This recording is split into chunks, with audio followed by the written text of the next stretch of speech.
Syekh Abdurrahman Siddiq, atau yang lebih dikenal dengan sebutan Tuan Guru Sapat.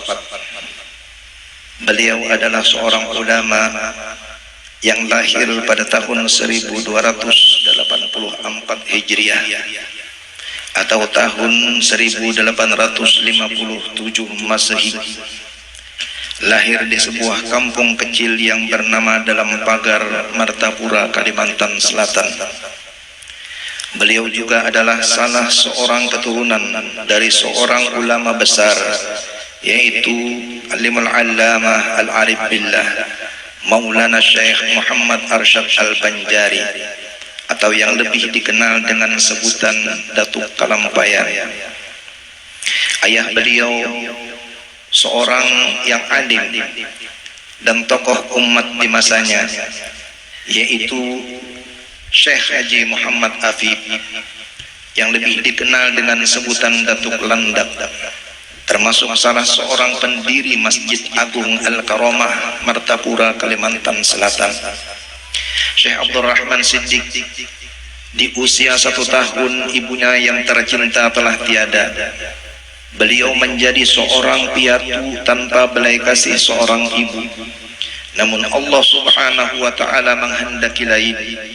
Kedudukan itu diambil alih oleh bibinya yang bernama Siti Sa'idah dan neneknya yang bernama Ummi Salamah.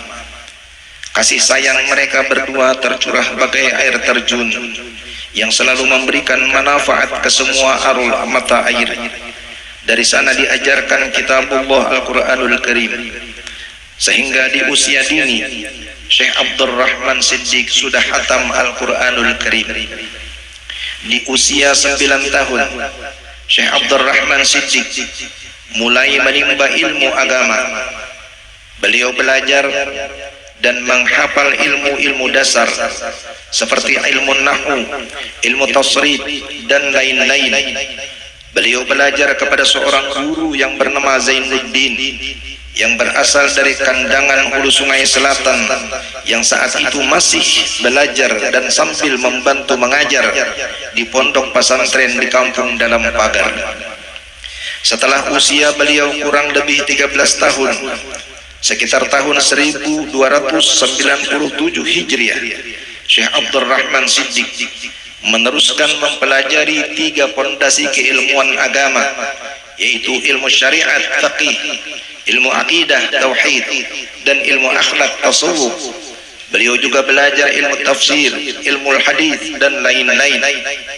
Adapun guru-guru beliau ketika itu adalah Alimul Allamah Tuan Guru Haji Muhammad Said Wali, Alimul Allamah Tuan Guru Haji Muhammad Khatib, Alimul Allamah Tuan Guru Haji Abdurrahman Muda, dan Alimul Allamah Tuan Guru Haji Muhammad Hashim, dan lain-lain. Maka dari guru-guru beliau inilah Syekh Abdurrahman Siddiq mendapatkan syahadah atau ijazah, yang mana ini merupakan pertanda bahwa beliau sudah diperkenankan untuk menyebarkan keilmuan ini. Kemudian pada tahun 1302 Hijriah beliau mulai mengajar dan mulai berdakwah dan terus menyebarkan agama Islam hingga masyhurlah nama beliau.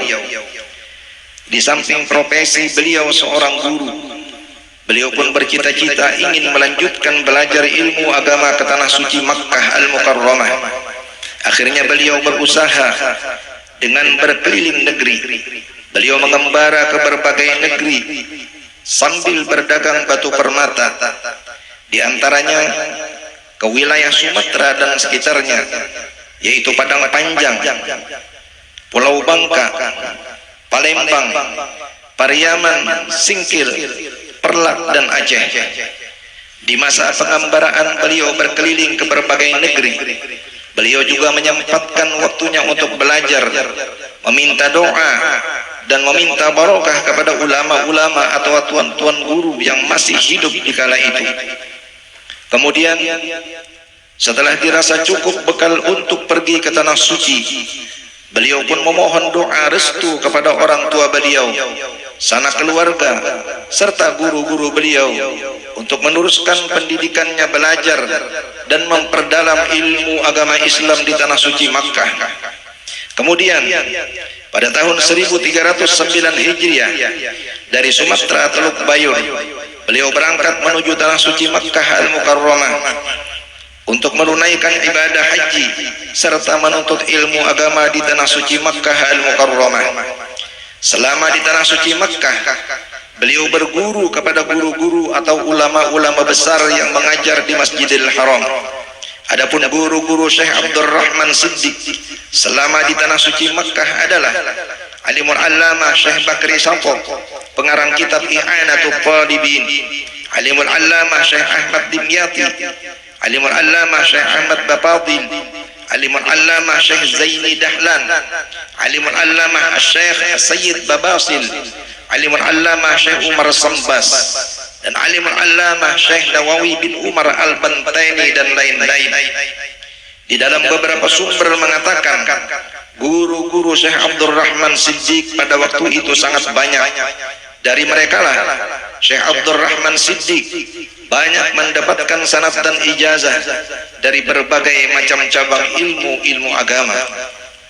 Adapun kawan-kawan Syekh Abdurrahman Siddiq yang waktu itu sama-sama belajar di Makkah Al-Mukarramah adalah Syekh Ahmad Khatib Minangkabau, Syekh Jamil Jambek Minangkabau, Syekh Tahir Jalaluddin Cangkeng Minangkabau, Syekh Muhammad Suyuti Singkawang, Syekh Mukhtar At-Tarid Bogor, Syekh Abdul Qadir Mandailing Sumatera Utara, Syekh Abdullah Zawawi, Syekh Umar As-Sumbawi, Syekh Usman Kalantan Malaysia, Syekh Sayyid Usman bin Abdullah bin Akil bin Yahya Mufti Batavia, dan Syekh Awang Kenali Kelantan Malaysia, dan Syekh Ali Junaidi Berau Kalimantan Timur, dan Syekh Sulaiman Ar-Rasuli, dan Syekh Mufti Siak Sri Indrapura, dan Syekh Hasim As'ari Tebu Irang Jombang, pendiri Jam'iyah Nahdlatul Ulama, dan lain-lain. Selama 7 tahun Syekh Abdurrahman Siddiq tinggal di kota Makkah, 5 tahun belajar dan memperdalam ilmu agama, 2 tahun dipercayakan oleh gurunya untuk mengajar di halaqah Masjidil Haram dengan mengajarkan berbagai fan ilmu agama seperti ilmu tafsir, ilmu hadis, ilmu tauhid, dan ilmu tasawuf, dan lain-lain. Dan atas dasar kecerdasan serta keluasan ilmunya, beliau dianugerahi oleh guru beliau Syekh Bakri Sampo, pengarang kitab I'anatul Talibin, gelar As-Siddiq. Siddiq artinya adalah orang yang benar dalam segala ilmu dan amalnya, dan gelar As-Siddiq ini diminta agar disebutkan di akhir namanya. Pemberian gelar ini berhubungan dengan penguasaan beliau di dalam ilmu keislaman yang beliau tekuni selama belajar memperdalam ilmu agama di kota Makkah, serta akhlak budi pekerti beliau yang terpuji. Setelah 7 tahun beliau tinggal bermukim di kota Makkah, 5 tahun belajar memperdalam ilmu agama, 2 tahun mengajar di Masjidil Haram. Timbul hasrat beliau untuk pulang ke tanah air, karena menurut beliau lebih utama menyebarkan ilmu yang sudah didapat di kampung halaman atau di negeri sendiri. Akhirnya sekitar tahun 1316 Hijriah, setelah beliau mendapatkan izin serta restu dari guru-guru beliau, maka pulanglah beliau ke Indonesia bersama salah seorang teman beliau, yaitu Syekh Ahmad Khatib Minangkabau. Sesampainya di Batavia, Jakarta, Syekh Ahmad Khatib Minangkabau menuju Minangkabau, dan sedangkan Syekh Abdurrahman Siddiq menuju Martapura, Kalimantan Selatan. Setelah sampai di Martapura, Syekh Abdurrahman Siddiq mendapat sambutan yang sangat meriah di kalangan masyarakat Banjar, lebih-lebih sanak famili dan keluarga beliau yang sudah cukup lama berpisah. Setelah hampir 1 tahun Syekh Abdul Rahman Siddiq berada di Martapura sekitar tahun 1317 Hijriah. Kembali beliau melanjutkan merantau ke berbagai negeri di sekitar Jawa dan Sumatera. Dan ketika beliau berada di tanah Jawa, beliau ditawarkan untuk menjabat sebagai mufti di Batavia, Jakarta, menggantikan mufti Sayyid Utsman bin Abdullah bin Aqil bin Yahya atau yang dikenal dengan Sayyid Utsman Batawi. Namun Syekh Abdul Rahman Siddiq, beliau menolaknya dengan bijak. Setelah itu beliau ditawarkan lagi untuk menjabat sebagai mufti di Kesultanan Johor, Malaysia. Namun beliau kembali menolaknya dengan bijak.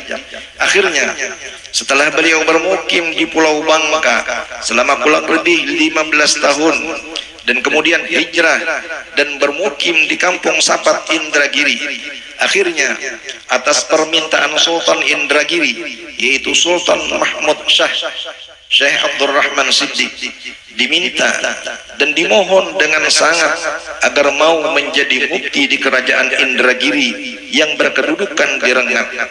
Pada awalnya Syekh Abdul Rahman Siddiq menolak, akan tetapi atas dasar pertimbangan yang matang demi untuk kemaslahatan agama dan umat, akhirnya beliau bersedia menjadi mufti dengan syarat sebagai berikut. Pertama, menjadi mufti tidak mengganggu kegiatan hamba di dalam belajar dan mengajar yang berada di Kampung Hidayat Sapat. Yang kedua, menjadi mufti, hamba tidak berkenan menerima gaji selama hamba menjabat sebagai mufti. Akhirnya Sultan Mahmud Shah memperkenankan syarat-syarat Syekh Abdul Rahman Siddiq tersebut. Kemudian sekitar tahun 1337 Hijriah, Syekh Abdul Rahman Siddiq resmi diangkat oleh Sultan menjadi mufti pertama di kerajaan Indragiri yang berkedudukan di Rengat. Di samping menjabat sebagai mufti di kerajaan Indragiri, Syekh Abdul Rahman Siddiq juga mendirikan sebuah masjid, mendirikan pesantren untuk mengajar ilmu agama kepada santri-santrinya. Adapun biaya hidup beliau sekeluarga adalah dari hasil jerih payah beliau sendiri dengan berkebun kelapa dan berladang. Bahkan semua santri-santri beliau tanggung semua biaya hidupnya. Bahkan beliau mewakafkan kurang lebih 20 hektar atau 120 baris lahan perkebunan kelapa yang kesemuanya digunakan untuk kemaslahatan agama dan umat. Semua yang telah dilakukan itu adalah sebagai contoh buat murid-murid beliau dan zuriat beliau yang akan meneruskan perjuangan beliau di dalam membina agama dan umat.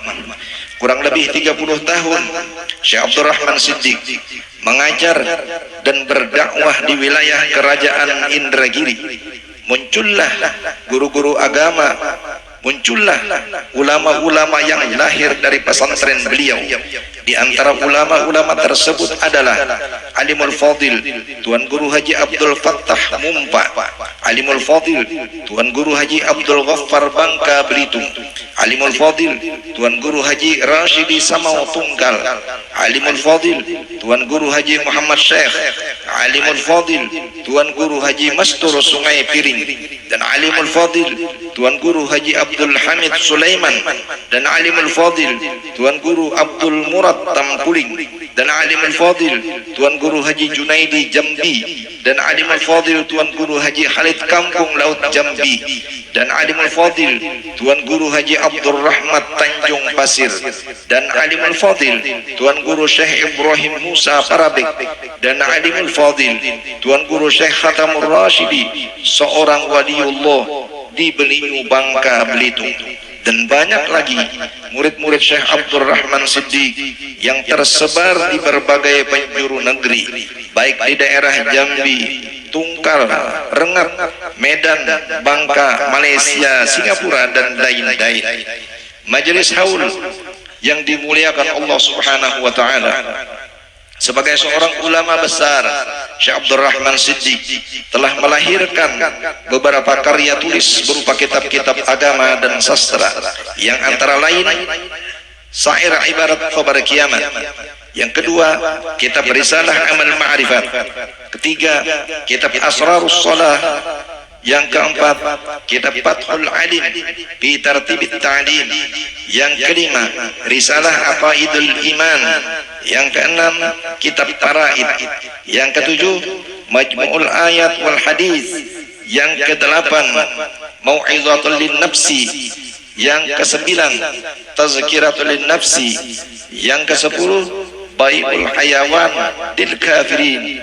Kemudian yang ke-11, Risalah Syajaratul Arsyadiyah. Yang ke-12, Sejarah Perkembangan Islam di Kerajaan Banjar Kalimantan Selatan. Yang ke-13, Kumpulan Khutbah.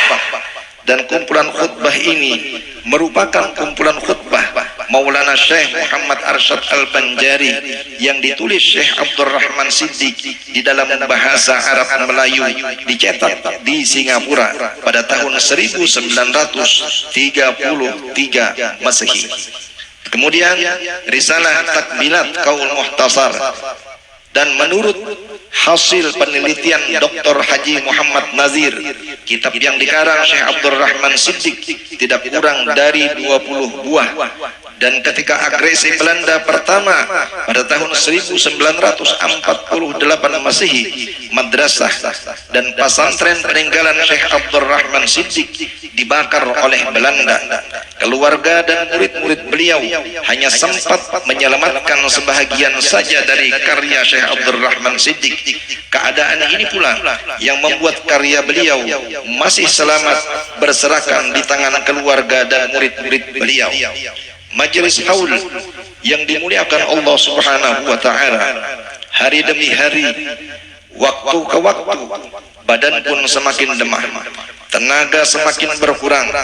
Akhirnya tepat pada hari Senin tanggal 4 Sya'ban tahun 1357 Hijriah bertepatan dengan tanggal 10 Maret 1939 Masehi, Syekh Abdurrahman Siddiq berpulang ke rahmatullah, kembali menghadap ke hadirat Allah Subhanahu wa taala di dalam usia kurang lebih 82 tahun. Terbujur kaku jasad paling hina dari sekalian makhluk, jasad yang banyak bodohnya dari sekalian manusia, jasad yang fakir, hina, lemah dan dhaif. Dalam tulisan beliau ini sebuah pengakuan yang tulus dari seorang waliullah, di mana pengakuan itu menjadi sebuah ukuran warisan akhlak dan ilmu dari Rasulullah sallallahu alaihi wasallam sebagai manusia yang tawadhu, pertanda ma'rifat yang sempurna dalam bingkai syariat yang hak. Jasad yang memiliki karomah itu, yaitu istiqomah di dalam ilmu dan amalnya, dimakamkan di Kampung Hidayat Sapat, Indragiri. Isak tangis dan duka cita yang mendalam oleh istri-istri dan anak-anak serta kerabat dan murid-murid yang sangat mencintainya.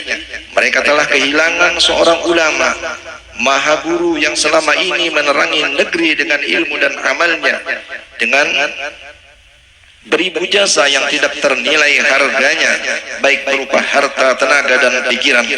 Semoga simpanan berharga sang tuan guru Sapat Syekh Abdurrahman Siddiq selamanya menjadi pedoman dalam hidup setiap insan, dan semoga almarhum mendapat derajat yang tinggi di sisi Allah Subhanahu wa taala dan Rasulnya, dan semoga keberkahan dan derajat kewalian beliau terus dirasakan umat akan manfaatnya di dunia wal akhirah. Ya Allah, ya Tuhan kami, berilah Mufti Syekh Abdurrahman Siddiq sebaik-baik balasan. Tempatkanlah beliau di surgamu yang tinggi bersama para nabi, bersama orang-orang yang Engkau cintai. Ya Allah, ya Tuhan kami, saksikanlah bahwa kami mencintai beliau dari lubuk hati kami. Karena itu, kumpulkanlah kami nanti bersama beliau dan bersama kekasih kami, yaitu baginda Nabi Muhammad sallallahu alaihi wasallam. Wa sallallahu ala sayyidina Muhammadin wa ala alihi wasallam. Walhamdulillahi rabbil alamin.